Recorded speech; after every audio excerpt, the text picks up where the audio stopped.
What's so different? Okay. Can you hear me okay? Right. Well, I'm Clare Hedin, and I just want to share some thinking that I've been doing for quite a long time about issues to do with how we can best effect positive change.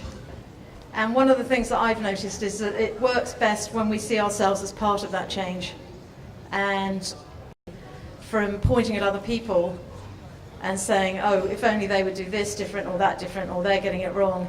There's something about that seems to create more of an alienation than a solution.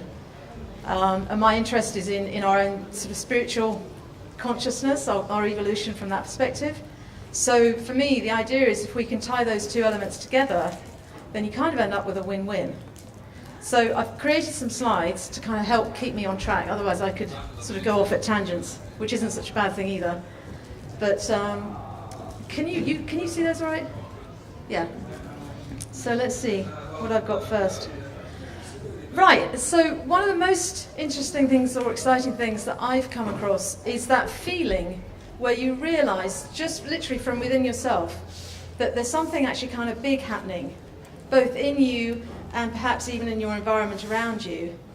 And I think just to even begin to notice when that's happening is a really good thing to be able to pay attention to, because it brings your focus in and you can start really listening in a way that's not just about your ears, but it's about your body, how it listens and how it can start to filter the stuff that's going on around you, because we're sort of operating in a very mixed energy field. Like each of us is generating energy, emotional energy, mental energy, physical energy, various kinds of things, psychic energy. And that's quite a mess, you know, of people all doing that in different ways. And the less conscious we are of how we're doing that, I think the more murky it gets. And then the distinction between what's mine and what's yours starts to dissolve, really. Which is okay if it's a good feeling, but if it's not, then it's really nice to know how to deal with that. And then the other part of this is I've been thinking about the concept of intelligence. I'm a big fan of it, but I think there's a lot more to it than we're typically taught in our formal education. So in the typical formal educational system, you've probably come across it yourselves, rational intelligence is sort of the top of the tree, and then everything else is the stuff that you notice that gets cut away in funding cuts. So the arts, the body, and the intuition. So all the stuff that's actually probably more important. Rational intelligence is a crucial aspect of who we are, but it has its place and it needs to be used specifically for certain kinds of things and not to be mistaken for the best tool for decision making or for life path choices. So given that this was actually called Big Ideas, I thought I'd have fun with that. And I have some quite negative associations these days with the idea of global community, because I've sort of seen disenfranchisement, pollution, and a lack of connection. So I thought we'd go for the whole deal and just call it cosmic community. And within that, we're including every species that's alive. Everything that lives, shits, and dies qualifies in the cosmic community. And we're just holding for this sort of 40 minutes or so what the idea is about community, like the qualities that bring us forth. Like, what is it really that's calling us to come into community? Because I think it's more than just meeting our basic needs, although that's a really good impetus at the moment, isn't it? Because of the way power is shifting and the idea of power is becoming really intangible. Like, it looks really evident that power is related to money, but I think that's just one layer of the cake. So there's this empathy. Teleology, just very simply, is this idea that there's something beyond us calling us forth. So this part of us that's our sort of collective intelligence, which I'll go into in a sec, is actually knows something for us, because we're already part of that future. So it's sort of us pulling ourselves forward to something. That's what I mean by teleology. And inspiration is simply when we know that that's happening. It's that kind of aha moment. It's when our body lights up, when we feel like something big is happening. And obviously part of that is communication. So communication is a lot more than just simply the words. So like right now I'm standing here and you can hear words coming out of my mouth, but I'm also generating some energy, and there is something that's drawn you to come and sit in these chairs right now. Maybe it'll draw you to go and leave right now, you know. But there are these gestures of movement that are occurring, and we're within that field. So our thinking about how to do things and when to do things and what needs to happen is so much more informed than simply looking at data on a page, and more than our psychology too. So one of the things that I think would be really helpful for groups, like groups that are trying to create positive change, is to learn about listening, to learn about how listening is actually a much more integrated process than just listening to another person's words as they speak.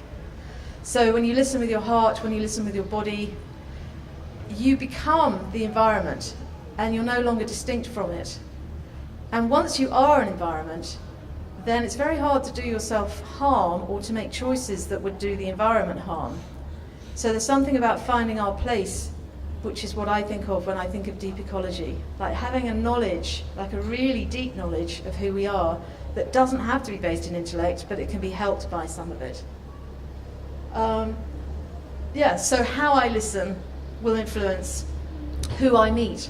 Like if one of you starts talking to me and I keep thinking about what I want to say next, then I'm only listening out of courtesy and not even a very good level of courtesy. But if you started talking to me and I really stopped thinking and put you as the center of what's happening right now, that will bring forth a different experience of you and also a different experience for me. And in that is where we start touching on this idea of dynamic emergence, like when we're really, really present and we put aside what we think we know needs to happen, then something new can emerge that can really surprise us. And I think that novelty is what we probably need to be listening for as we start this more rapid period of evolution. And that also, again, comes into this idea of, am I in opposition to you, or am I creating something with you? And sometimes we think we're one, and we might be the other. So if you find an impatience in yourself when you're listening to somebody, then it might be that you're just like waiting again for your chance. And there's room for all of us. So although there's a rush in some senses because of the effects of pollution and of course climate change and social injustices, the only way I think to create sustainable change is for the evolution to include all of us, and all of me within all of us, all of you within all of us. So like not trying to cut out the bad bits, but actually trying to accommodate them, trying to hear them and see what that's all about. So that's how I define listening, the willingness to be present for all that is occurring. So it's very different from just data input, brain analysing, and then me doing something about it, whatever that might be. The willingness to be present for all that is occurring, that's listening. And then hearing is basically the successful completion of listening. So you know that feeling when you've been communicating with someone and they still seem frustrated, or maybe you're feeling frustrated and then one of you just says, yeah, I know, I heard you say what I just said, but did you really hear me? And that thing of getting a person and being gotten, there's something about that when that happens, there's this alchemy that means we're no longer attached to that previous moment, and we've incorporated a change in ourselves because of this honouring that's gone on between us.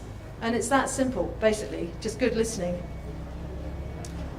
So the title of this was the dynamic emergence, the creative collective.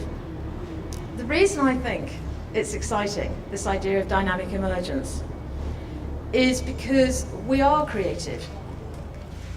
We create everything, like whether it's something that becomes destructive or constructive or colourful or whatever. The nature of it doesn't really mean much as far as the fact that it's just being creative. And I've noticed because for some reason I just find this interesting, that when I'm with different people, I feel different. I hear my language change. My vocabulary is different. I'm excited by or feel like talking about are different. And that can be within a 5-minute span. That's not just because I'm in a good mood one day or in a bad mood the next day. So when you have a group of people together, the potential, if you've noticed, especially the quality of consciousness of the people, in other words, people that have been paying attention to themselves and not just kind of blindly walking through life, bumping into things and then getting angry at them, that allows for something new to emerge, that creative collective. And I think, as a species, that we have the most enormous capacity, like atomic capacity, for creative, dynamic emergence, for new things to come forth. And I think the only thing in the way is our self-perception. And I don't think it's a big shift to make a really, really exponentially huge difference that is much, much more sustainable. So what's really going on here? Well, I'm kind of talking about that as we go through. Some of these are kind of reminders for me. Okay, seem to be missing one. Well, I'll say this. There are typically, like in the academic world, people who decided they know everything about how we work say that there are 7 main intelligences. And there's probably a slide in there somewhere which I'll come across out of sequence, and I'll go, that's them. But basically, they're things like irrational intelligence or sensory intelligence, like when the body starts saying, oh, you know, when the hairs go up on the back of your neck, that kind of thing. Associative intelligence, where I can start to make connections between things, you know, relate one thing to another and think, oh, maybe that could work. If that worked there, then maybe it belongs here. Intuitive intelligence is another one.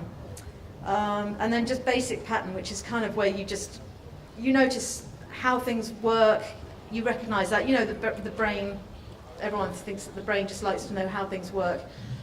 Once it's sorted that out, it can relax.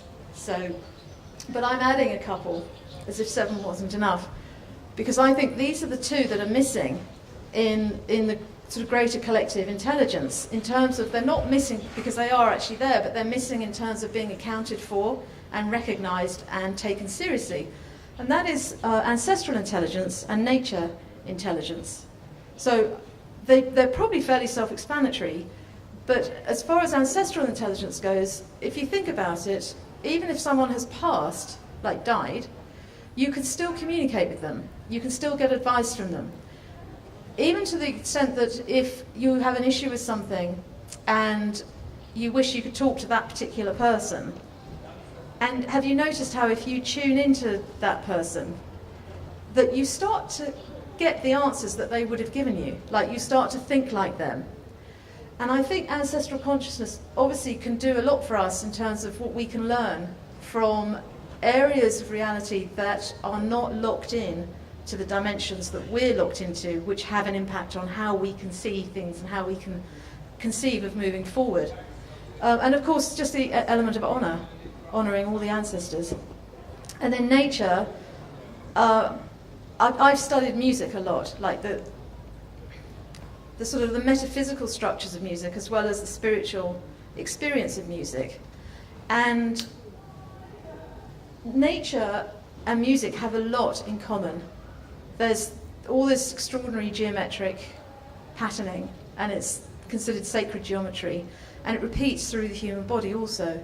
So everything is very, very, very much like one blueprint on top of the next, on top of the next, on top of the next, and it all syncs up. I mean, it's just incredible, the design of our life. So my sense of things is that nature, from the perspective even just of sound, like everything in nature emits sound, and I have a consideration that that creates a certain form, a certain structure to the world. And so as we start to sort of basically chop out different species, I'm concerned about how that affects the capacity for our infrastructure to hold itself. Because the frequencies create form, they create shapes and forms. And if we're losing big chunks, because everything has its own particular range, then I just kind of wonder, well, what are the consequences of that? You know, like if you have a house and it rests on 4 legs and you take away one of them, what happens? So that's just a thought really that's out there. But I know and I don't really know how to know it apart from just sort of in my body and intuitively, that our intelligence comes from nature's health and well-being. And I think if you look at intelligent behaviour, it tends to occur where people are in relationship to the natural cycles and they're not disconnected. So I'd have to do a lot of research if I actually wanted to make that a fact, but it just seems like common sense to me that our behaviour improves when we're in an environment that supports a more relaxed experience of ourselves, and also one where we belong, we are embedded in. Like if you go to the foot of a very, very, very large mountain, there's an awe that comes up that's indescribable. And I suppose you get the same awe if you look at a very, very tall skyscraper, but it doesn't last very long, you know. It's an awe of, wow, look at that. But there's not necessarily a relationship, it's not necessarily a dialogue going on between you and the building, but between you and the mountain, all sorts of stuff can happen. So if, in case you haven't tried this, when you walk past anything, whether it's simply a plant or a tree or a mountain or a hill, don't wait for sacred sites because it's all sacred, and just say hello, pay a compliment, do something to activate an interaction and just see what happens. Listen, you know. So I'm not really going to go into these a whole deal, but this is just considering creativity, again, really more just to think about for ourselves, is when do I feel the most creative? When do I feel the most intelligent? When do I have the clearest head? And who am I hanging around? Because that will affect all of those things. And you probably all know at least one person who you love to talk to when you have an idea. And there's a reason for that. It's because they can meet you there. They're circulating the same kind of energy. And there are other people who I can probably put money on this, that you so wish you'd never shared an idea with, because they squashed it, they flattened it, they derided it, they doubted it, and all of a sudden, you know, what was this sort of spark of excitement, a spark of sunshine, became like, oh, yeah, I guess that was a stupid idea. You know, and who knows how long it goes on the shelf for until whatever that is in you that got squashed restores itself, and then you get to bring it out again. So be really mindful of the company you keep, including where you work, how you travel, you know, just planning ahead, just anything, but just doing the things that help keep us receptive. So this, to me, is kind of my new discovery, my new insight. So I'm particularly excited about this.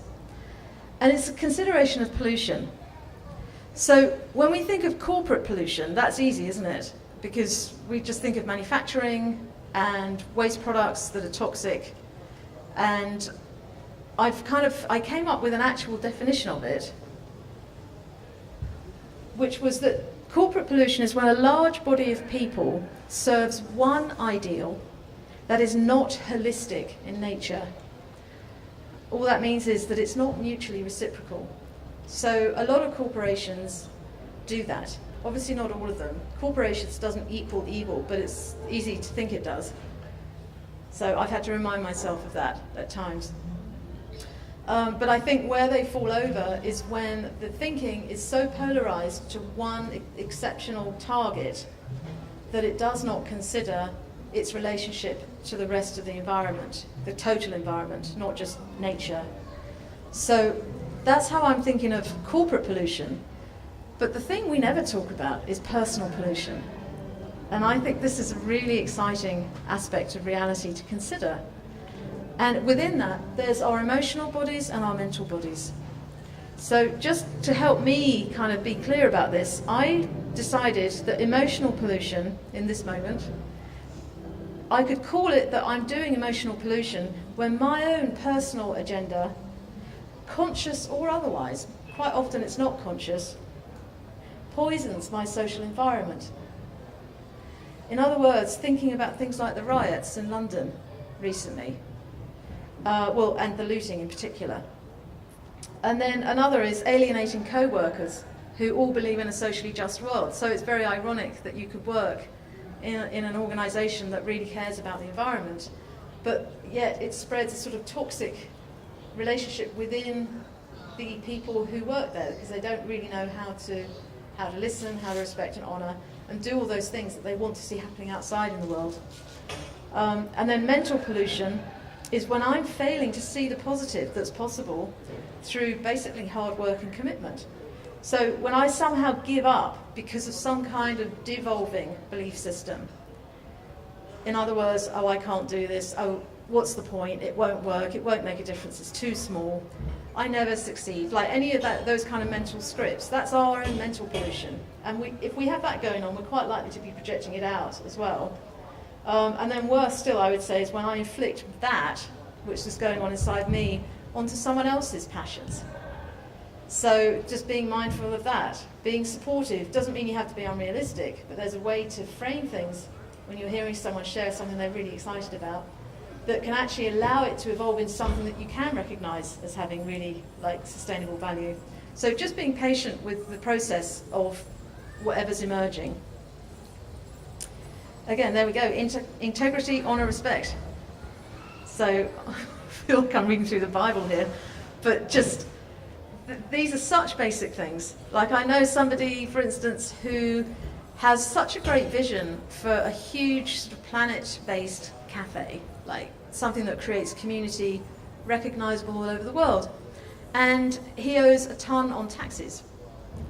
And there's something in that feels like it's so incongruous. It's like somehow I feel like we need to come clean on ourselves wherever we're hiding something that perhaps we're not proud of.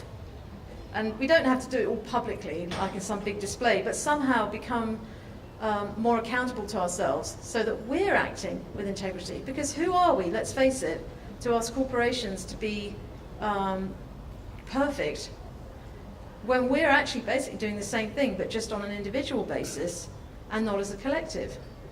So I think modelling that behaviour also would give us a little more patience for the process of change in the larger spectrum. Because if we can model it, that's a full-time job right there. It's certainly not easy. But it just shows, I think it starts to create a wave through the whole general energy field. I think it starts to create a wave of change. And I might be completely delusional myself, but I kind of have this feeling that if we work on ourselves to the extent where we can really look someone, even just ourselves, in the mirror and say, yes, I'm completely transparent, that will influence the whole field of consciousness. That being the case, and here's the part that might be delusional, you think of companies, or I do, like Monsanto or oil companies, people who have this enormous infrastructure throughout the world that currently is doing a lot of harm. But those networks could also equally be doing a lot of good. So just incrementally changing, I guess in my fantasy, it's possible that what the damage that they have done, but the way they have done it, could still be turned around. Rather than us having to throw everything away and start again from scratch, it could still be turned around and turned into something that could have some value from a long-term sustainable perspective. And then just briefly, this thing about green economics.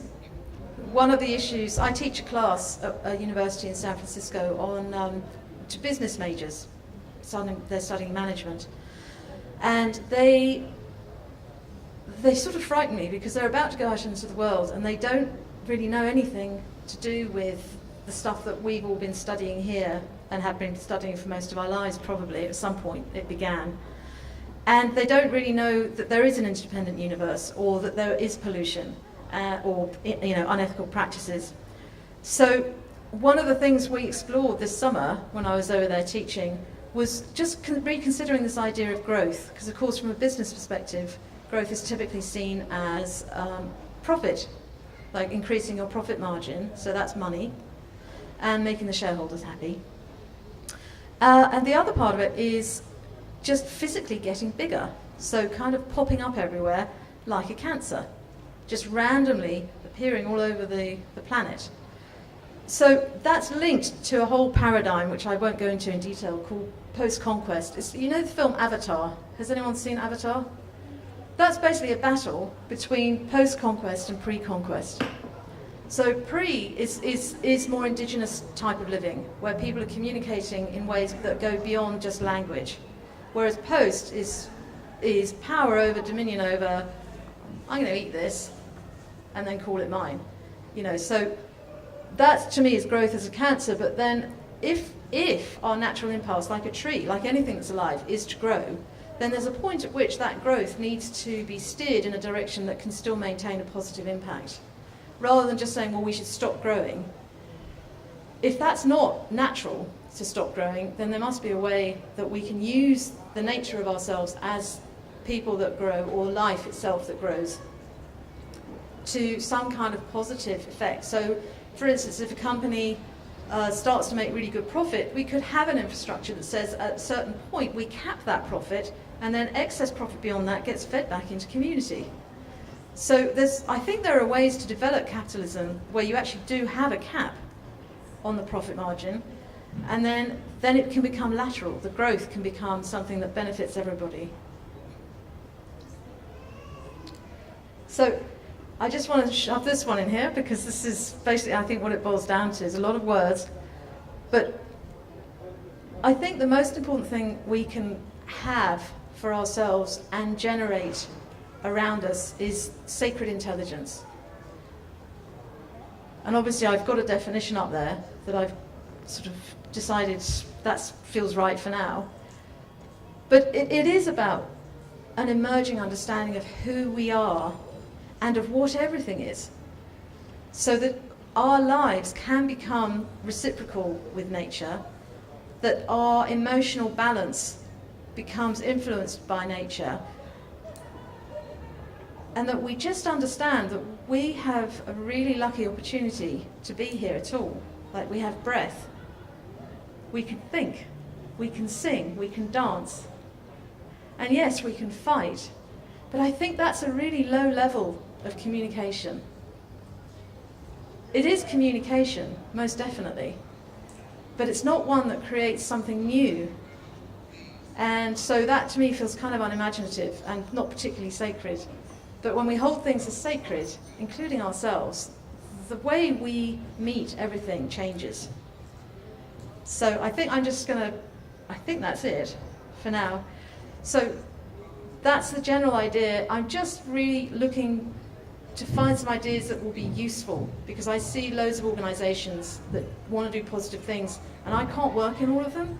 But if I can help people see themselves as part of an evolving evolution of consciousness, then that's something I could have an influence on, if it's helpful, sort of that will feed through into everything.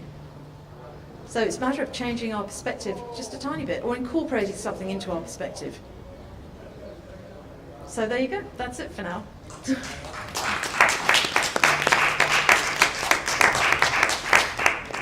And yeah, if anyone wants to ask any questions, it doesn't matter what they are, as long as they're not too personal, please do. I think there's a mic coming, and I'll do my best to answer, at least from my perspective.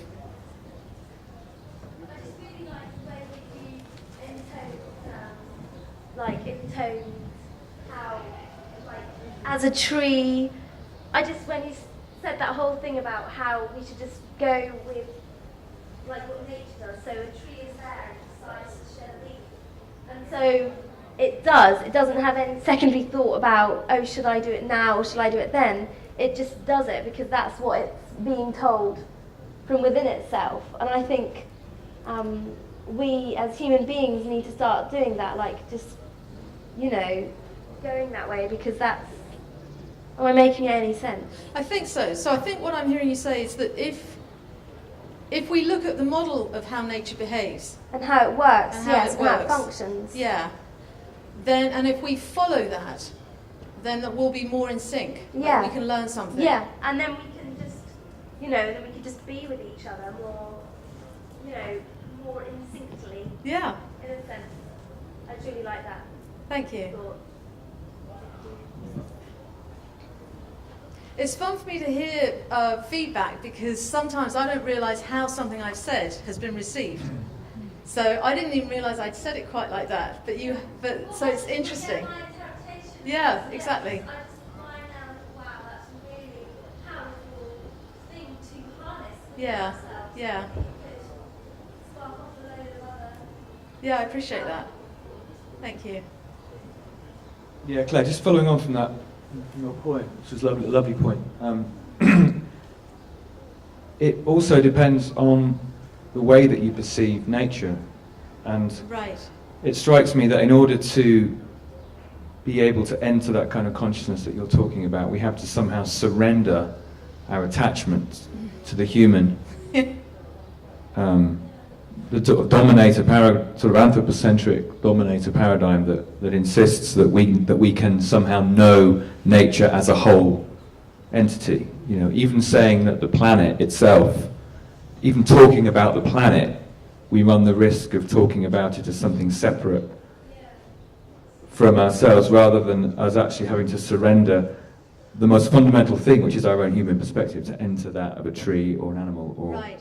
or a planet or anything else. Which is why something like shamanic journeying is so good, or just meditating with a tree. Or just that, like, a meditation can be so many different things, like just being in the presence of a tree. Yeah. That can completely shift. Exactly. It is, you can combine those, and as the guy said, not seeing ourselves as working separately from these, all these beings, but as one, that work really similarly. Yeah, yeah. I also just want to come back to this. So you're saying that you think it sounds like there's a distinction between us. If I use the term planet, that somehow implies that we're separate from it. Is that? No, not in the way that you're using it, but I think Okay. there's always a danger in that, is that we, even seeing ourselves as kind of, if we say we are, we're a guardian of the planet, there's still that distinction, if we're not careful, between myself in saying that, and I mean it's difficult because we're stuck with the language that we've got. No. But I think there's also something more subtle going on, which is that if we keep our sort of mind, our humanness, as separate from this dynamic emerging intelligence that you're talking about, Yeah. then I think we always run the risk of doing damage, even if we don't mean to. Well, I think for me, the way to avoid that separation is language, actually. So for me, I don't see myself as a guardian of the planet. For me, that feels kind of ridiculous, because I actually feel like a child of the planet. So with that automatically comes a need for honour and respect towards that to which I belong. So I think it is important to pay attention to our language. I agree. Yes. Mike.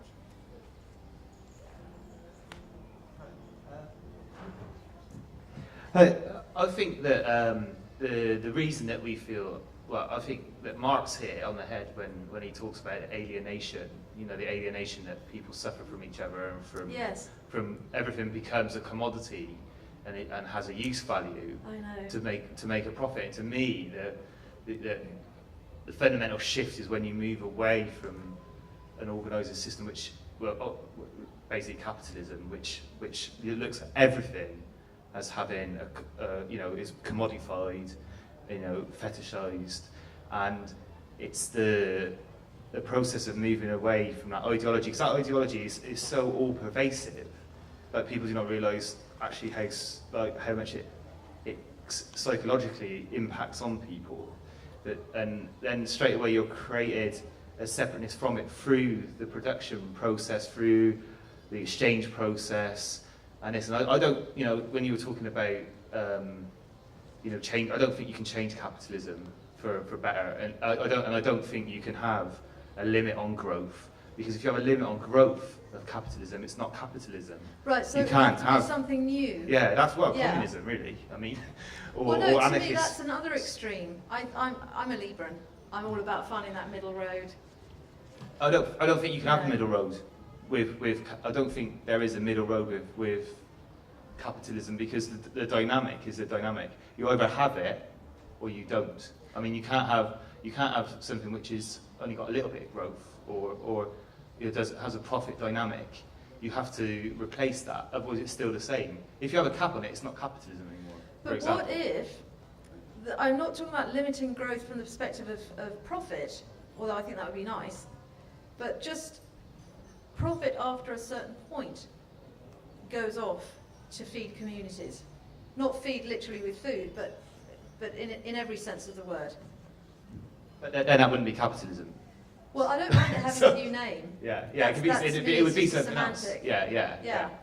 Because But what I'm really referring to isn't capitalism as such. That's not something I feel qualified to debate about, because there's so many different systems and there are other people that could do a better, more accurate job of that. But it's just this idea that if growth is a natural phenomenon that we can't stop, then instead of it being allowed to run its course in any direction purely profit-based, then I'm considering that there would be a way to just harness that energy and have it go out to do other things. I was sorry, could I say one thing before?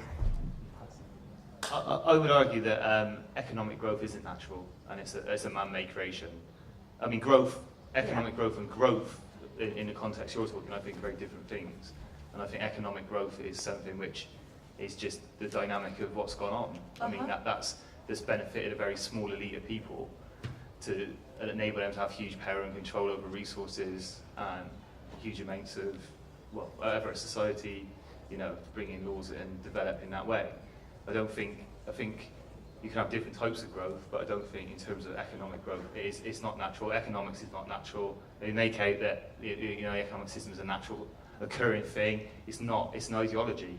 It's not just one ideology that's put out there as this natural occurring thing, and it's not true. And that's why you have economics as a separate entity, as if it's this thing out there, which has to occur, and it doesn't. But because of the people who are in power, who it benefits them to have that ideology is viewed as a natural occurring system, and growth is this natural thing, and progress comes out of growth and all that sort of stuff, because it benefits them. It's not natural, it's man-made, it's a creation, Okay, it's so an I'm ideology. hearing what you're saying. You're telling me that you don't think it's natural. No, not Right. economic growth. Right, Yeah. right. I think there's distinctions you make. That's. Yeah. Okay. Did you want to? No, I just wanted to respond to that really, unless you wanted to say anything yourself about it. Well, I suppose if I was going to stick to the content of what I've been talking about, the question I would ask you, which I don't really expect you to answer right now, is would you be willing to look at yourself and hear as well as feel the way your response is coming out of you as a possibility for you to know something more about yourself? Because, and I'll tell you why I'm asking, is this thing about, and I'm not saying that you're doing blaming, but it takes me onto that track, that line of thought, that when we look at things as if they are outside of us, like John was talking about nature, if we look at nature as if it's outside of us, then we're in trouble, more likely to do damage unknowingly as well as knowingly. We run the risk of alienating further.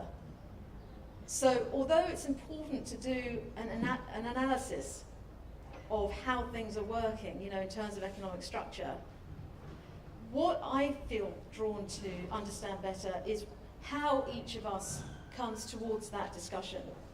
Because if there's a lot of anger, then to me, the curiosity is, does it all belong in this subject?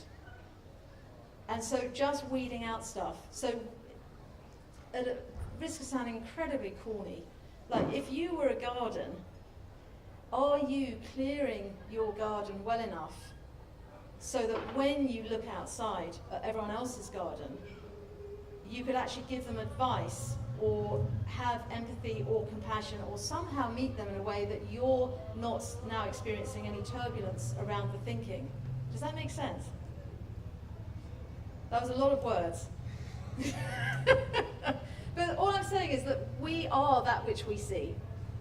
And that's a really succinct way to say something that is a sort of a spiritual truth, if you will, that arcs back over time. And I think we come to find our way of relating to that individually, in terms of how do we make sense of that as an idea. I could come back on that. You could, but I just want to see those. Did anyone else want to?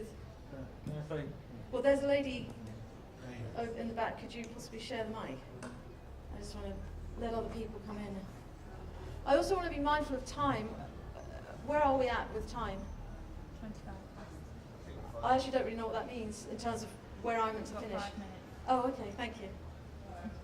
Yeah, I had a question. I don't know if it's a question or an observation. It's not really related to that particular point, but I was really interested in what you were saying about relationships to where you work and integrity, and about being around people that support your values.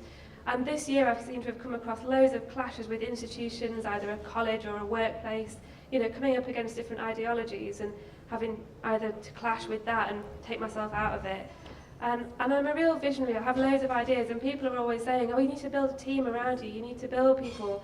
And I just found this fear of creating an institution or creating an organisation, when my experience has been recently that they come with a whole messy power dynamics and a whole, I don't know, a sound of an institution is quite a big thing. So I don't know, I'm really intrigued, because I tend to want to go back to the basics and be really personally, full of integrity and start something small. And people are like, oh, think big, think big. And I just sort of have this feeling you have to build it up right from scratch, like being debt-free, living how you want, working outwards. And yet, I don't know, there's a desire for this growth thing. Yeah. So it's a conflict really between building social structures and institutions and businesses, and at what stage to build and what stage to sort of pare back and start from yourself. Well, first thing I might suggest is just consider, instead of looking at it as a conflict, because automatically there's like, there is a tension. There's always tension between, like when things are growing. Like if you remember when you were little and your bones were stretching, you know how sometimes your legs would ache horribly? That's a tension. Like growth is uncomfortable. The participation in growth is always a new experience, and as time passes, we have more reference points to pull from, which helps, and also a more extended community to pull from and get support from, which helps. I personally like your idea of keeping it as small as it needs to be to start, and then allowing it to grow as it needs to. This concept that something must grow, you must get bigger, is a very, I personally find it to be kind of sick. It's a sickness in my sense of reality, which doesn't mean there's anything wrong with growth per se at all, but just to have that as a goal, I don't really understand the point of it, because things are the size they need to be, and they'll grow as they need to, and I think monitoring that growth is very important. And you're right, when you bring a group of people together, it can get really messy, because there is this whole dynamic between the mental and the emotional stuff, where we've got like all of this of who I am. I'm like, you get to see perhaps the tip of the iceberg, then there's all the ice that's actually under the water, but the whole package comes forward, whether I'm willing to acknowledge it or not, and you bump into that, and likewise in the other direction. So the more people you have, the more of that you've got going on. So it requires a lot of attention to what's going on energetically, and that's a skill. So yeah, I would just support you in following your own instincts. And I think caution is fine as long as it's not being guided by fear. Yeah. That's probably my thoughts. Thanks. Yeah, it's really interesting. It's maybe makes sense a lot of what you're saying. Okay, good. Yeah, because some of this stuff can seem, even to me, like, God, I hope it's not too abstract, but it feels really important. So it feels important to me to keep sharing it, to refine it, to find out what's the simple little nugget here that I can share with people so that it can be useful and transferable. Because I think that's important too. If something is true, typically I think it's more easily transferable as a truth. But I suspect we are now probably at time, so I'm going to hang up the phone here. And thank you very much for your kind attention.